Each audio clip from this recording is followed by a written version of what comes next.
you want to do a test at all? Or? What we need you to do is to talk to us about the history of your progress through the program. I would love to. Okay, and what I'd like you to do is to start at the beginning, to talk about the kinds of things that you were doing at the beginning of the program, and then we'll work through to the end. I'll interrupt you with questions. Okay. Okay? And let's do it. Okay, well, the beginning is all over here because it's, seeing as it was a progression, my beginning pieces are not as well done as my other pieces. So this is work in progress, obviously. So the very first piece that I did, what we also was an assignment, it was a pencil drawing, and it's really not all that impressive or stellar. It's not one of my best pieces of art. And and basically all of last year was experimenting with media. Like we did a batik. It was my first experience with batik. We did some charcoal projects. It was the first time I had ever used acrylic. It was inspired by a T.S. Eliot poem. And when I look back on my work from last year, I'm really not very impressed with any of it. And I didn't really have a theme, so there was nothing central about it. What were you trying to do with Last year? Yes. Just learn how to do art, learn the different techniques, learn how to use different media, see what I was comfortable using. And did you have any big ideas that you were working with, or was it just trying to represent things as they look? I went through phases. Like I went through a phase where I wanted to be depict not sexual things but suggestive things. So I did this like underwater kiss piece, and then I went through like a feminism phase, and I did my batik, which is like very feminine design, and yeah, like that. And so I didn't really know what I wanted to do. It was more like I would have an idea, and none of them were continuous, none of them were thematic. It was like, oh, this will be fun for now, because I think we were told more to like learn how to use media before we tried really to communicate anything with them, to grow comfortable with the media that we were using before we used them as we really like tried to use them as an expressive means, just to have some element of technical skill. And so I really didn't find my theme until at the very end of last year, and I decided I wanted to work with or explore psychological aspects of beauty via art, and I was really caught up on the whole visual thing. Maybe I should have been more well-rounded, but I really wanted to explore psychological aspects of beauty. So the earliest piece up here that I did was this piece at the end of last year, and I was exploring the concept of a dream catcher, and I worked with that concept more, but I was exploring the concept of a dream catcher that, well, the premise of the Native American dream catcher is that you hang it above sleeping people, and then it keeps all the like bad and ugly things out of their dreams and lets all the beautiful and good things in. And I was just like, well, what if we switch that around? What if there was a dream catcher that didn't let anything good in, it like malfunctioned or whatever, and only let the bad and the ugly in, and then it was like not doing its purpose and whatnot. And so, it was really in its infancy stages, and it was just the concept that I used to make this with like the flowers and the feathers and like the nice beads on the outside and nothing on the inside, like nothing significant, and just like the archetype or the flowers symbolizing beauty on the outside. And that's where I started, and that's where my theme really took off from. And then I was thinking about it and how psychological aspects of beauty, and then I was feeling kind of iconoclastic, so I'm like, how can I mock beauty? And I decided to focus on self-mutilation for a while. That was an interesting expression, as you can probably tell. And just to show and to be like, oh, like people who hurt themselves, like life is beautiful, and then...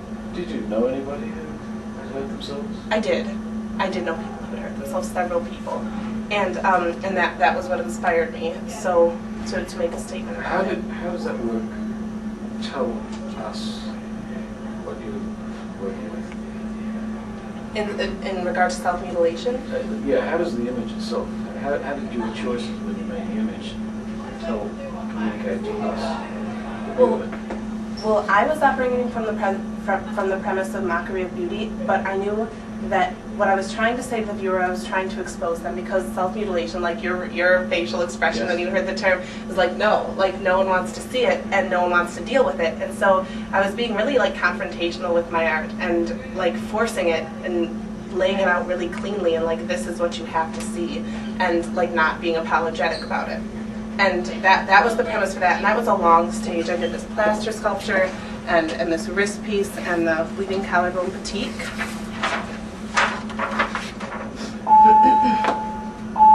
And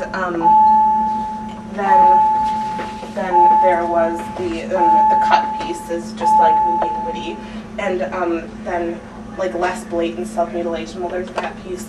And then I thought it was really interesting. I was looking at African culture, and I was contrasting Western views of self-mutilation versus African views of self-mutilation. Because in here, in the West, or in America, it's considered like indicative of a psychological problem, definitely not beautiful. And yet in Africa, and this is what this piece is about, it's considered beautiful. And so I found this image of this young, pretty African girl, and she had like scarification done to her temple. And I thought it was just so exquisite, and it's just indicative of this is what it is in Africa. It's something exquisite. It gives identity, and it's beautiful. It enhances beauty. And so, but only in Africa.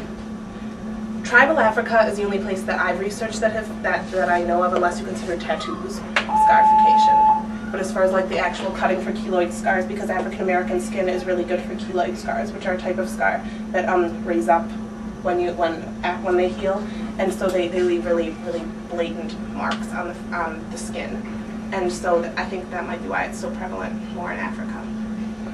So is this work celebrating that beauty, or is it making a comment that it happens? I think well, my intent wasn't per se to celebrate it. It's not to celebrate it at all. It was just to show the other side, like, look, it doesn't have to be like this horrible problem. It can be done.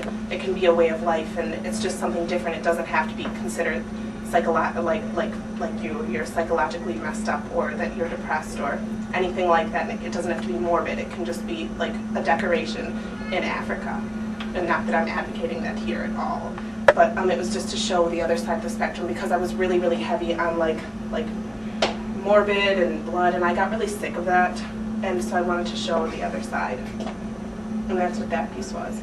And from the self-mutilation or scarification thing, I decided that if I was exploring psychological aspects of beauty and mockery of beauty, that was too narrow. And plus I thought it was too morbid. So I was done with that, and then I took like beauty archetypes, and I use that term loosely. Like, I kind of define my own archetypes, like a woman's body and flowers, and then more abstract things such as innocence or love, and I juxtapose them into contexts that were unexpected, that made them not lose their beauty, but made their beauty more poignant, like something that could be lost. And that's what a lot of these are. Like, I took a flower and it's bleeding, so I heard it. And then here it's like love, because, well, the kiss is symbolic of love. And then like it's betrayal, because he's hurting her, he's going to kill her. And how do you? I just want to dwell on this one, because this is a socially charged image. Yeah. And in your book, I noticed in the research workbook, you've actually got an image of blood. Yeah. on the neck. Yeah. How do you think your friends view this piece? Do you think it's something they'd accept? My goal was never really acceptance so much as like making them see it, and they can reject it as they wish. It's just to be evocative, to evoke a reaction. And if they reject it, then that is a strong emotion. It's saying like, I don't like this. I don't want that to happen. I don't want that to exist. And which was basically what I was going for. I'm certainly not advocating anything of this sort. It's just to put like betrayal into a very graphic sense, and where it betrays love or like perverts love. Do you worry about it being misinterpreted? Perhaps people won't interpret exactly what I put into it, but I think it's a pretty strong image. I mean, there's obviously a kissing couple, and she's obviously about to have her throat slit.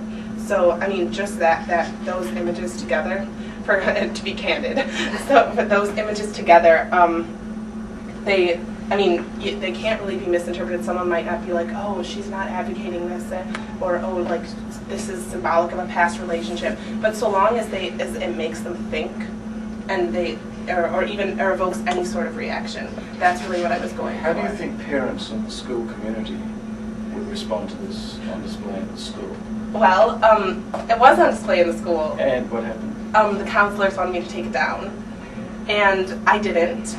And like the lunch ladies, I was walking out of here right after Miss Katkelis had told me they wanted me to take it down, and they were standing looking at it, and I was like, oh no. And they were like, this is amazing and should be exposed more, and people really need to know that things like this go on. And I think they were talking about the self-mutilation issues, because like what some of their daughters had cut themselves and stuff, but they were like, it horrifies some people, but then there are other adults who are like, people should know what is going on, they should know how to handle it, and they should see it in a display like this where it's not advocated but like shown for what it really is. Like, it happens, but that doesn't make it a good thing. And I mean, so there were split reactions, and the counselors didn't like it, but yeah. Well, this is the sort of thing that art does. Controversy, I was, yes. Yeah. And also from, like I was saying with the whole, and this is like the innocence, and I took like the innocent fawn and like coupled it with the concept of roadkill or of being dead, and when it's so lifelike, and I just thought a fawn was like an image of innocence, and then the butterfly caught in the spider's web was, I mean, just something beautiful and helpless, and it's entrapped in the spider's web, and it's going to die, and then once again it was the whole concept of the dream catcher, keeping the good thing out, and then like the perversion of love and the perversion of like innocent life. And that was really iconoclastic. And I was like, why? And then I stepped back and I was just thinking, why do I have to be so challenging? Why can't I just create art, and it's art, and the viewer takes their own interpretation from it? Because Rene Magritte really influenced me, and I did my extended essay on Rene Magritte, and obviously I had to read a lot about him. And so I have all these Magritte textbooks, and I was reading, and he vehemently denied that there was any like meaning in his pieces. He was like, it's just a combination of objects, it's just a surreal combination to visually challenge the viewer.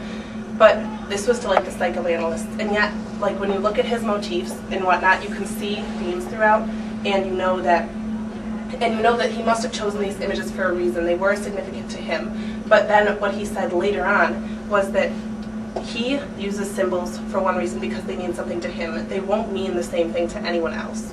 So he uses these symbols, puts them in ways that are unexpected so that they attract attention, but as long as the viewer gets something from it, so long as it stimulates any sort of thought or any sort of or is evocative in any way, it's not a loss. It is, and it's a worthwhile piece of art. And so, and I thought that was really like big of him to be able to create art for himself that was duly in a completely different manner for all the viewers. And so I decided to explore that, because I'd always been really controlled with my art, and like, this is what I want the viewer to see, and it is definitely only going to display or evoke this emotion, a negative emotion. And so while I started thinking that I should try pieces that aren't so obviously meant to direct a viewer one way, I was also working with the concept that things can be exquisite without being beautiful. I thought of a whole beauty spectrum where like there's beauty and there was ugliness, and then there was like being exquisite and being repulsive, and something could be repulsively beautiful or exquisitely ugly or exquisitely negative. And so with this piece, it was something that I hoped wouldn't like slap the viewer across the face like all my other pieces. And I was working with the concept of exquisite grief. Are you familiar with the story of David and Absalom?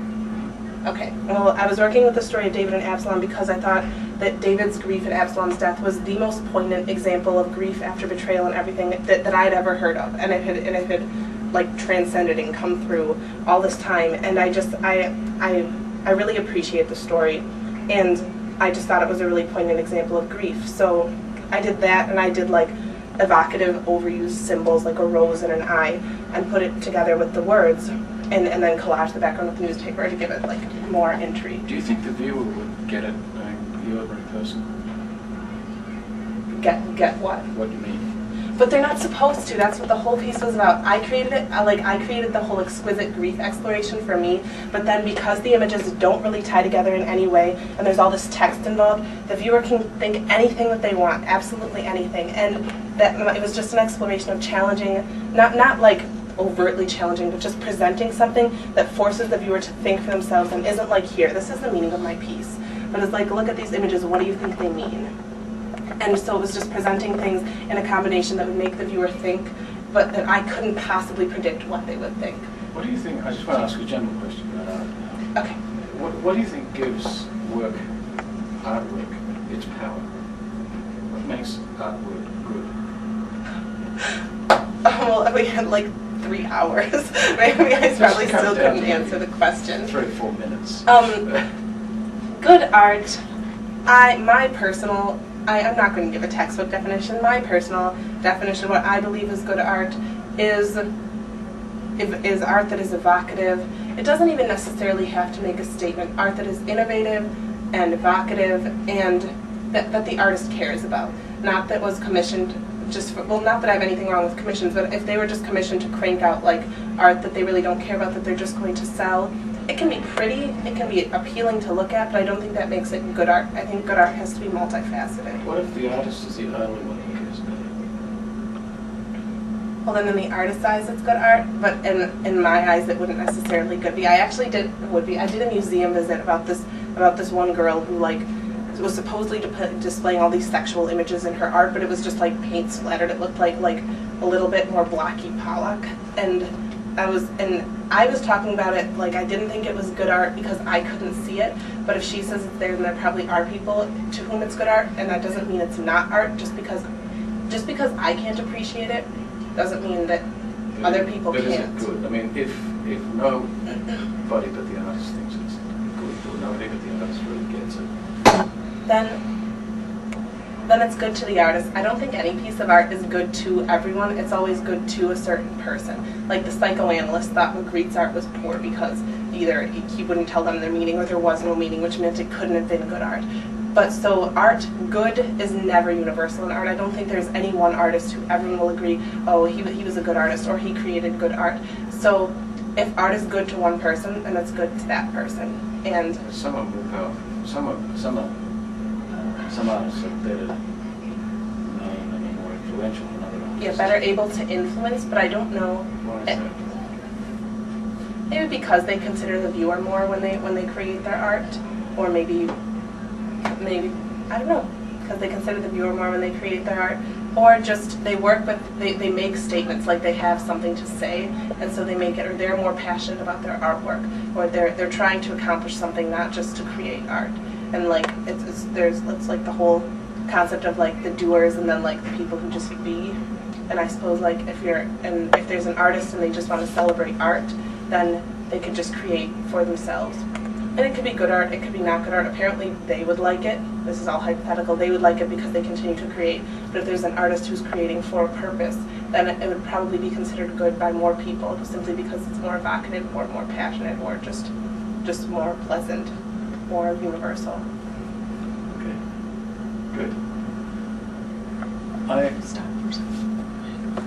What exactly? Yeah. Yes, I'm really interested to hear you talk about this in the context of what you've been saying before about beauty and your representations of beauty, mocking beauty, and so on. So what is this about? Well, this was, like I was telling about the progression of my theme. This was when I first got into the self-mutilation theme, and I really wanted to expand into 3D work. I didn't want to have all two-dimensional work. And so over the summer, I took a huge roll of plaster tape from Miss Kafkalis and had this really complex idea. And I wanted a really, really provocative piece of artwork. Provocative because it's a naked girl, and provocative because it deals with self-mutilation. And that was the premise behind it. And the construction was so arduous. Like, I had no idea. It took me nearly the entire summer to make this piece. What with the barbed wire was extremely difficult to work with, and to break the mirrors and to attach them correctly. And I mean, it took a lot of work. And it fit into the whole mockery of beauty category, in that it was taking one of the archetypes of beauty, the female body, and it hurting it, or putting it into a context where it wasn't beautiful. It would like maybe horrify is too strong a word, but like dismay people or give them a negative reaction. And that was the exploration of this piece. And I tied in more beauty archetypes with the flowers. And then the broken mirrors that I put on, I considered just doing glass, and a lot of people just think they're glass. But I thought mirrors are supposed to reflect what's beautiful and whatnot, and ruining them and putting them in this context was more mocking of beauty. And that was the concept behind this piece. And have you had reactions from friends to the piece? How do they interpret it? Well, my friends think, or my art classmates, they think it's really well constructed. They know my theme, and so they're like, that's cool. It's a powerful piece. My lit teacher laughed when she thought it was funny. Other people, they just think it's fairly well constructed, very evocative. Like, they think it's very significant. Like, the flowers all have significance, and the places of the mirror all has significance. And I didn't put a significance there, but if they want to draw one from it, then they're welcome to. Like I was saying, if you were getting something How did from you it. choose where to put the various elements of this? The mirror and the flowers. Well, the flower down there, like, symbolic of just like the blossoming virgin type thing, and which is once again an archetype of beauty. And then just places that I knew people had cut, or where I put that I thought could work in a compositional manner, were where I put the mirrors. Are you pleased with the piece? Yeah, I was more pleased with it when I was still really heavy into self-mutilation. I mean, I still think it's a well-constructed piece. It's an evocative piece, but I like to feel like I've grown from just self-mutilation. So yeah, I'm satisfied with it, but if I did another plaster sculpture now, I wouldn't make it as morbid or anything like that. Right. Now, we've looked at all of the studio work pretty much. Well, except for the ugly stuff that's in that pile. Let's look at the research workbook. Okay. Maybe you could just turn that off for a minute. Talking earlier about your studio work, and what I'm interested in now is what kind of research you did to explore the ideas that led to particularly that African piece. Okay. Yeah. You want to talk about this? Yeah, well, this was just research and educating myself about the African scarification, and obviously living in America, I had not been to Africa, tribal Africa. I had heard vaguely, we watched a video in class that mentioned scarification, and I had heard that they partook in it over there, but my original reason for working with scarification was because it was an issue that had entered into my life. And so, and then when I heard that there was another culture who did it, and that not only was it accepted and sane, but it was beautifying and like advocated, it really interested me. So I did research on it. I'm gonna come over so I can read what I wrote. And this was showing, like, this is what they do in Africa, and the designs. I mean, this is obviously aesthetic, and his design to it. This is obviously not. There's nothing attractive about it. So and this just talks about the purposes of African scarification, and the purposes of what young people do here. How did you find this material? I researched online a lot, and I looked for pictures, and I looked for like this you could find in a lot of like depression websites, and this I had to look under a lot of tribal Africa. It was not as easy to find African scarification. And later on, I compare and contrast them right here, and I talk about the difference in sentiment from a Western versus an African viewpoint on scarification, and just how in America it's meant to indicate a psychological problem, and it's indicative of depression. However, and from an African standpoint, it's exquisite, and it can signify all these good things like readiness, coming of age, marriage, tribal identification, your heritage, and people like look forward to when they can, or tribal Africans look forward to when they can receive this treatment. And here, like if parents find out that a young girl is doing it or whatnot, they'll be sad and horrified and whatnot. Can I go back to that page? The cross-reference? Yeah, what is this about? Oh, this was, I was really liking Georgia O'Keeffe at this time, and I was also working kind of together with a friend who was working with a lot of vaginal designs. So, and I was first considered this as like something vaginal as another like feminine beauty motif, and then I thought I would prefer to do flowers, but it spurred some, like those two pieces, this research spurred. That one was just me playing with watercolor crayons and seeing what I could do with the whole like central female Yanni look, and then and it was just me using colors and playing. And then this one, I actually didn't create any Yanni designs on my own. This was actually an iris that I drew from, and no one believes me, but it really was an iris that I drew from, and I decided that the flower beauty archetype and since I already had female beauty archetypes, I'd rather use it as a flower and not be even more controversial, drawing in like Yanni and vaginal, Georgia O'Keeffe, big things like that. So that's what this research was about. I want to just maybe flip through your book and pick a couple of areas in your book that you think were important to you as you were researching your themes. Any other? My book is kind of haphazard. Can't really think of an area. Here was the Dreamcatcher butterfly spiderweb idea, which was actually inspired by the Police song "King of Pain," where she's talking about images of pain and like he hurts from all of them, and it's like there's a blue wheel beached by a springtide ebb, and that's my soul up there, and then there's a butterfly caught in a spider's web. So that was the image that spurred the Dreamcatcher thing, and I did a lot of this was Gina Payne and Catherine Colbert. Gina Payne was the artist I found who did self-mutilation, and I don't know, I lost my train of thought, but I just wanted to tie the butterfly spiderweb in with the Dreamcatcher motif to keep the whole beauty out, because butterflies are undoubtedly beautiful. And then these were images I did, I'm just looking at, and then this is like on a very disproportional scale what I drew up there. And I mean, I guess, and this is for the African woman. And I mean, my theme developed a lot via my reading and like what I had in my head, and what I saw in daily life, and I didn't write it all in here. And so in here, in order to see the theme development, you really like have to know what I was thinking, probably. Like I didn't write this with a viewer in mind at all. Is another book. Yes, this book is Why did I mark this? Oh, Frida. you went to see the Frida Kahlo, I did go to see Movie? the Frida Kahlo movie. Mm-hmm. and did that have an impact on you? Not as much as I would have hoped. It was more to see other women artists and see how she integrated her heritage, and so I went like with an open mind, seeing what can I take from this. And after we saw it, a bunch of my friends decided that I was very similar to Frida because I did like self-portraits or whatnot. But and it was interesting to see like how it all integrated with Detroit, and her life was interesting, but as far as actually influencing my art, Frida Kahlo is not a big influence. Probably the biggest influences of my art are Kathy Kulvitz and Gina Pane. Right. I just want to flip through the book. This first workbook is less than stellar. This is less than stellar. Still.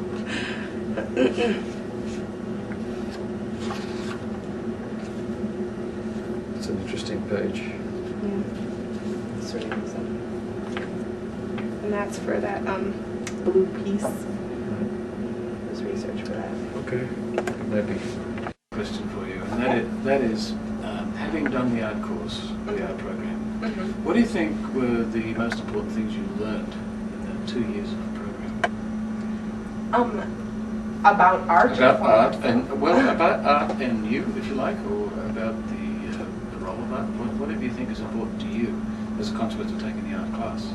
I learned how to use charcoal, and I think I really mastered that skill. But on a more important level to me, I learned how important the creative outlet is for me, and I don't think I could have gotten through high school without some sort of creative outlet like this to make statements about the things that I was dealing with as I was dealing with them, and just to find a new way to express myself through art. I mean, Ms. Kapkalis has been like total advocate for and even no matter how controversial you want to be. And so just being able, having the freedom of media and the supply room, and just finding how important art really was to me in my own life, being able to take art so that I could learn that, it was really self-discovering. It really helped me on a path to self-discovery. And whereas I used to write, or I used to just not know what to do when I was frustrated or angry, now I can draw, or I can read my Greek books and just look for meanings in there, and it just has such a pacifying effect on me. And I've almost become dependent on it. I don't know if I could go to college and not at least take an art course or something along those lines, just because it's become so important to me. I spend more time on art than on anything else, and it's just evolved from something that I didn't know anything about to a really big part of my life. Do you think you're a better consumer of art now that you've taken the art class? Pardon? A better consumer of art. In other words, someone who can go to a gallery and understand what you see.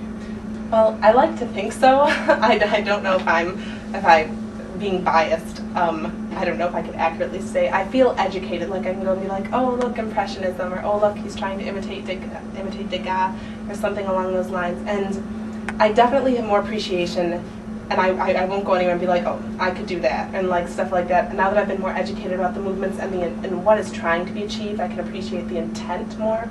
I have so much respect for art, so much, and I've definitely, yes, become a better consumer, become more appreciative of everything.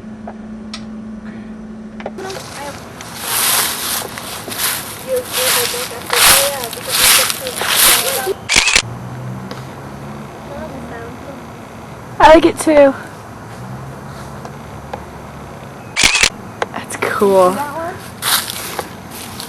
You're just like, yeah, sure. I did, actually. Usually Marwa, I do pretty good imitation of horses. And that. There's something. Skyrider? I saw those. They don't. The sun over here. Oh, that would hurt.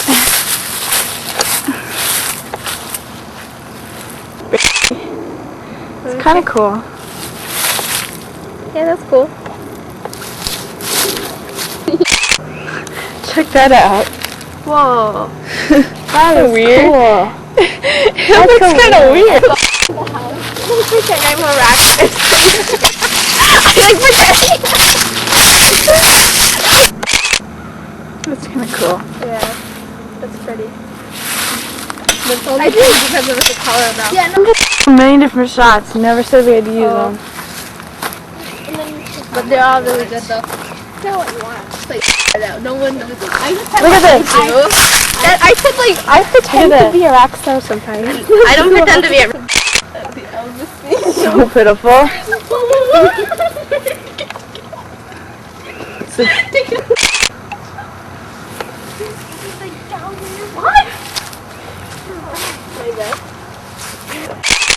It's so crazy.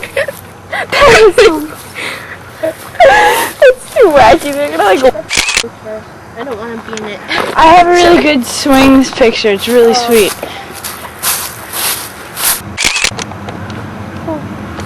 I'm probably gonna have like a footprint on my butt while I'm sitting.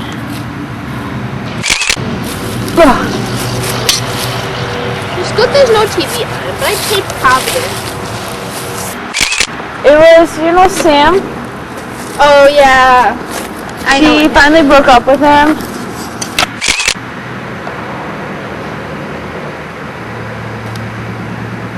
That's creepy. That's really bad.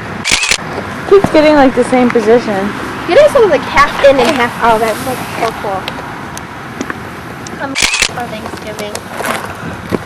Okay, let's keep going. I missed your little story. Remember the cover girl one? Brandy? Somebody, he does invitations. He's really good at that. What?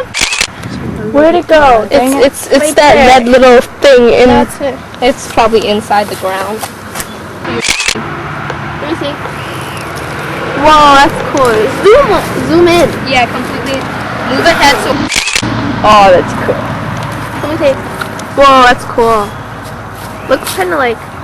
Yeah. Looks. Cool, look at that. Ah, that's pretty. It's not dressy enough. It really isn't. I don't want to like upset you or anything like that. We're just telling you. I'm not even. You know what? Does it have to? It doesn't have to be dark, does it? No. I'm just saying. Usually at that time, that's what. It's like. I don't care about that dark light thing. Yeah, cause I don't. I'm just saying because it's night. You know they were dark. Yeah, I know. I used to always say dark. I got it after. Oh, you have to press it when we let go. Right, yeah. Press it. Try it again. Just dropped it before I pressed it again. I was like 1, 2, 3, and you dropped it. Would you want us to? It's close to the road. You want to stand out there? Have fun. No, I'm not doing it. It's like they said it's so hard to get. Don't go out there.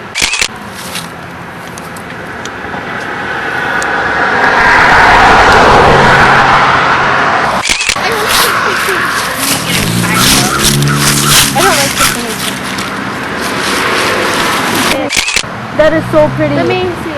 Whoa, it's a bird. Hey, what about that view picture that you had for the? I don't know. I'm not judging it. It's too far up.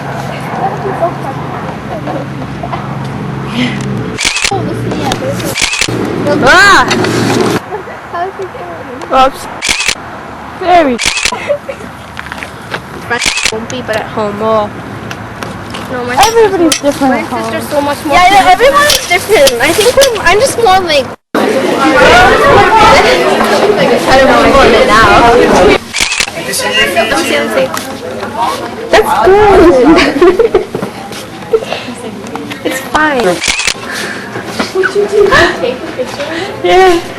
Whoa. Not bad. That's kind of cool. It's a butt shot. Oh. Can I take some? Yeah. I don't mind. I just don't. That's a really bad one. No, they're working.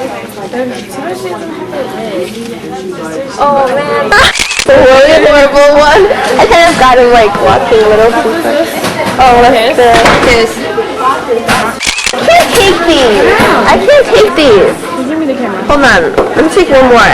Cause look, it doesn't turn out. That one was okay, but I got there like that.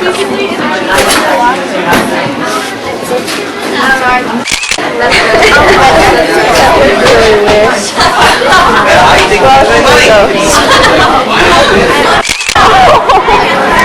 Look at the picture. She's like, look at your nose. Is that a camera or a camera? Both. Want your hand in it? You put the hand! Oh my god. Look at that, younger man. Oh, you moved! I moved. That's so funny how okay. I don't know where to go. People would pay to see that. That is so cute. You can't. Oh my god! Wow, it's cute. It's really cute. Open up one of my books. It's like auntie. I feel like we've been taking pictures of that wall. You're just working on it.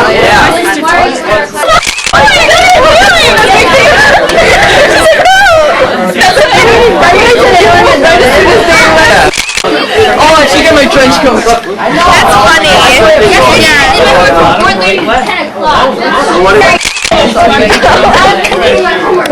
I just took random pictures. That's so much butt. No, I mean, you can't. Oh my god. Okay, thanks. Bye. No, it's not. It's not. You did really bad or... I don't know. We just need to load the picture. Yeah.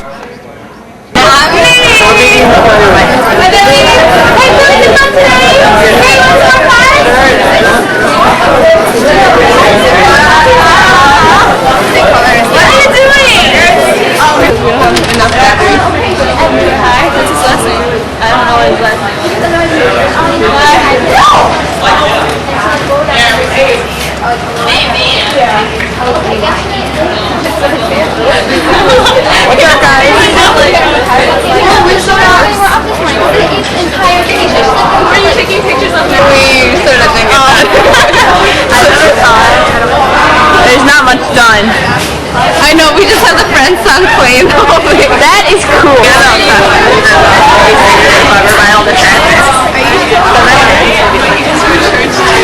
So funny, he's like walking through the whole thing.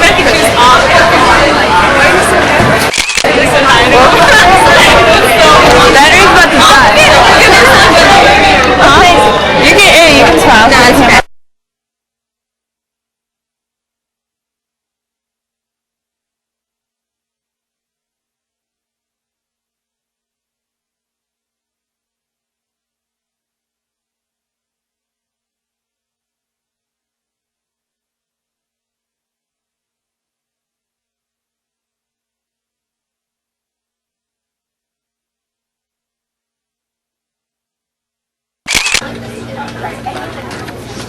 That's a good one. It's not bad.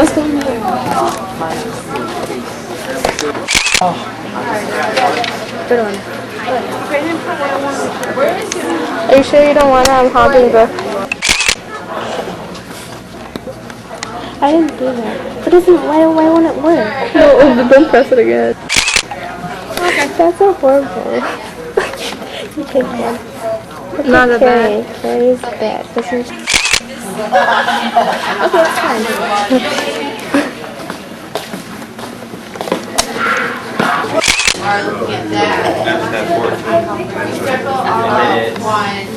One that little tiny thing. Okay, thank you. Oh. Take another one.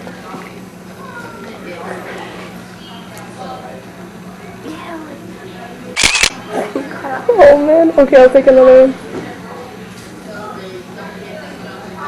Come on.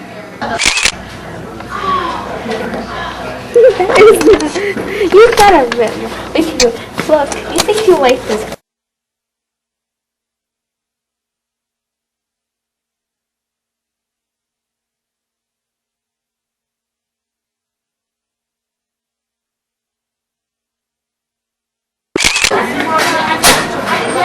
Yeah, that's right. I know what it is. Make sure people are coming towards you. You can take it.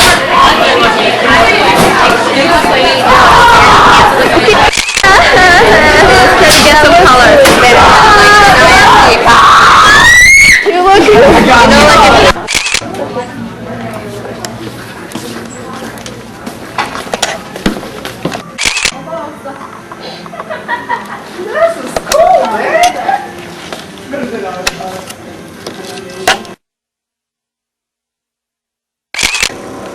Sure. Whatever. It's a picture we need here. I don't want to. You sure? Sure. Here you go. Come on. Actually, your mouth is open, but that's okay. I was talking. I don't think you could always go. I have a